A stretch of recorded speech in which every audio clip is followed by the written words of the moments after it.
Hello friends, আরও একবার তোমাদের সকলকে স্বাগত জানাই আমার চ্যানেলে।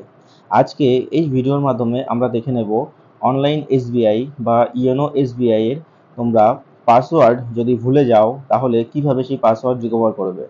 তার আগে বন্ধুরা বলে রাখি, যদি তোমরা ইউজার নেম ভুলে গিয়ে থাকো তো তবে সেই ইউজার নেম কীভাবে রিকভার করবে সেই ভিডিও অলরেডি আমার চ্যানেলে আপলোড করা আছে, তো তোমরা সেখান থেকে গিয়ে দেখে নিও, বা আমি ভিডিওর ডেসক্রিপশানেও দিয়ে দেবো তার লিঙ্ক, সেখান থেকে দেখে নিতে পারো।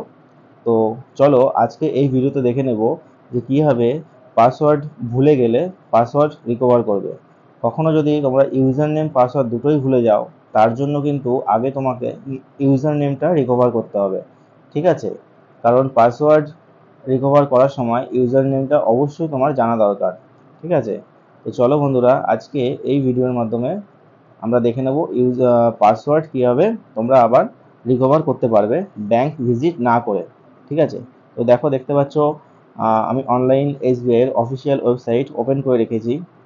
তো এখানে ফার্স্টে এখানে পার্সোনাল ব্যাংকিং আছে, তো এখানে লগ ইন অপশানে যাব, কন্টিনিউ টু লগ ইন। এইবার এখানে নিচে আছে forget user name log in password.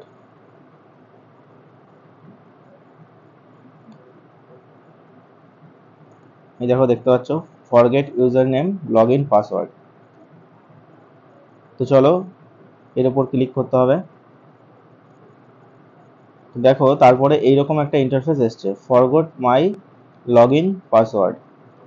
তো এর মধ্যে ক্লিক করলে দেখা যাচ্ছে forget user name, set log in password, recent user ID through SMS। তো আমরা এখন এখানে forgot my log in password করবো। তারপর নেক্সট অপশান আছে, নেক্সট করে দিলাম। তো এখানে user name, account number, country, mobile number, date of birth এবং এই ক্যাপচাটা এখানে দিতে হবে, ঠিক আছে?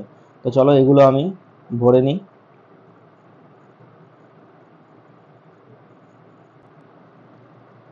তো দেখতে পাচ্ছ আমি আমার user name, account number, country, mobile number, date of birth এবং ক্যাপচা সব দিয়ে দিয়েছি। তো চলো এবার এখান থেকে সাবমিট করব। এখানে সাবমিট করার পর একটা ফোনে ওটিপি আসবে।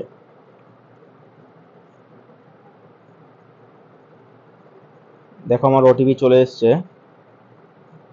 788045।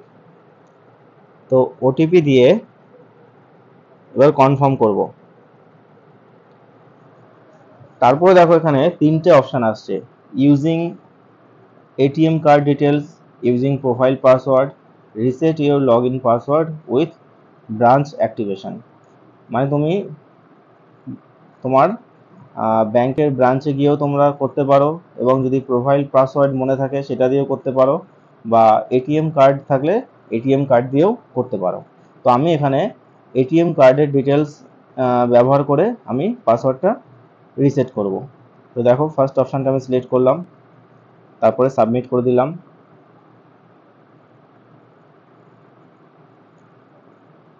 তো তারপরে এখানে কার্ড ডিটেলস চলে এসছে।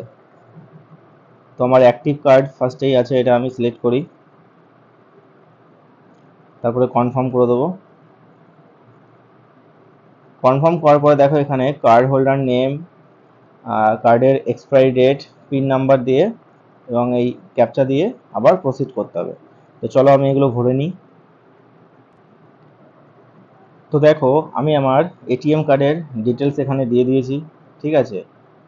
তো তারপরে এখানে নিচে প্রসিড অপশান আছে, তো এখান থেকে এবার প্রসিড করে দেবো। প্রসিড করার পরে এরকম একটা ইন্টারফেস আসলো, your debit card validation is success.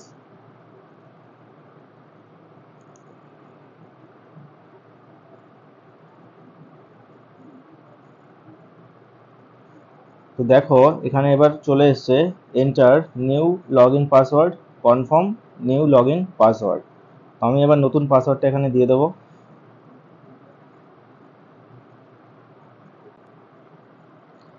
তো দেখো আমি আমার নতুন পাসওয়ার্ড এখানে দিয়ে দিয়েছি। তারপরে দেখো এখানে সাবমিট অপশান আছে। তো এবার এখান থেকে এটাকে সাবমিট করে দেবো। তো সাবমিট করার পর এখানে দেখতে পাচ্ছ your log in password has been reset successfully. ঠিক আছে, তো এইভাবে তোমরা তোমাদের লগ ইন পাসওয়ার্ড যদি ভুলে গিয়ে থাকো তো এইভাবে তোমরা রিকভার করতে পারবে। ঠিক আছে, তো বন্ধুরা ভিডিওটা যদি ভালো লেগে থাকে অবশ্যই লাইক করো, কমেন্ট করো, শেয়ার করো।